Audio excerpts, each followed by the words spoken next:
और सुन लो, जो हिसाब हमसे ले रहे हो वो तो नवाज शरीफ का बेटा है। हम नवाज शरीफ के कारकुन हैं। हिसाब लेने वालों, हम तुम्हारा यौम हिसाब बना देंगे।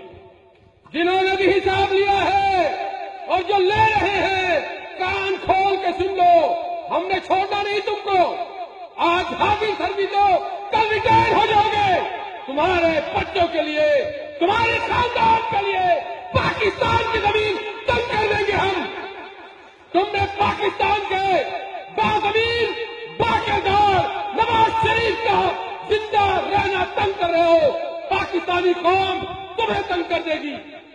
और बनी गाला में रहने वालों, ये इमारत ये जो मॉडल टाउन का घर है, ये यहूदी सरमाया से नहीं